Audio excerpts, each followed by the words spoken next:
আসসালামু আলাইকুম। তো ষষ্ঠ থেকে নবম শ্রেণীর যারা ষান্মাসিক পরীক্ষা দিচ্ছিলে, তো তোমাদের 4টি পরীক্ষা অনুষ্ঠিত হয়েছে বা মূল্যায়ন পরীক্ষা অনুষ্ঠিত হয়েছে। তো এরপরে কিন্তু আরও 6টি পরীক্ষা রয়েছে। তো এই 6টি পরীক্ষা ষান্মাসিকের আসলে আবার কবে হবে তো তোমাদেরকে জানিয়ে দিচ্ছি আমি। তো খুবই গুরুত্বপূর্ণ ভিডিওটি। তো আরেকটি কথা, তোমরা অনেকে জানতে চেয়েছো যে আসলে যে ষান্মাসিক পরীক্ষা যে তোমরা অনেকে দিয়েছো, তো এক্ষেত্রে তোমাদের যে বিষয়টি যে ষান্মাসিক পরীক্ষা যেহেতু হচ্ছে না, তো সামনে আসলে হবে কি না, ঠিক আছে, বা বাতিল হবে কি না পরীক্ষাটি, সে এ ব্যাপারে অনেকে জিজ্ঞাসা করছো। তো দেখো, ষান্মাসিক পরীক্ষা কিন্তু বাতিল হবে না, ঠিক আছে।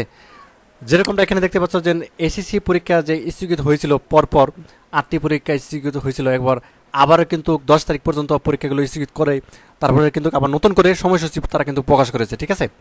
মানে 2022 সালে যারা এসএসসি পরীক্ষা দিচ্ছিল, তো এইগুলোর সাথে তোমাদের সম্পর্ক রয়েছে, কারণ তাদের পরীক্ষাও কিন্তু বাতিল হচ্ছে না, তাদের পরীক্ষাও কিন্তু নতুন করে দিচ্ছে বা হচ্ছে সময়সূচি বা রুটিন দিচ্ছে।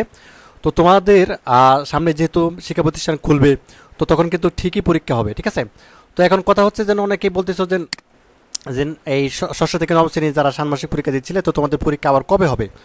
তো শিক্ষা প্রতিষ্ঠান খোলার 2-3 দিনের মধ্যেই তোমাদের পরীক্ষা অনুষ্ঠিত হবে। যেরকমটা তোমরা এখানে দেখতে পাচ্ছ, এসএসসি পরীক্ষা আবার 11 তারিখ থেকে শুরু হচ্ছে।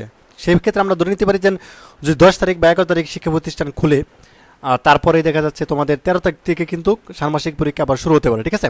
এটা হচ্ছে আমার মতামত বা হচ্ছে আমি যতটুকু রিসার্চ করে পেলাম, তো সেই অনুযায়ী বললাম। তো এর চেয়ে কম বেশি হতে পারে, আর যদি দেশের অবস্থা যদি খারাপ হয় তাহলে কিন্তু এটা কিন্তু ভিন্ন কথা বা ভিন্ন দিকেও কিন্তু যেতে পারে।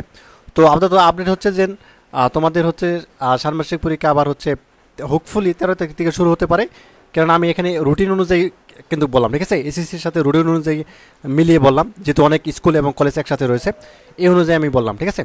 তো এই ছিল তোমাদের জন্য সর্বশেষ আপডেট। ধন্যবাদ সবাইকে ভিডিওটি দেখার জন্য। আল্লাহ হাফেজ।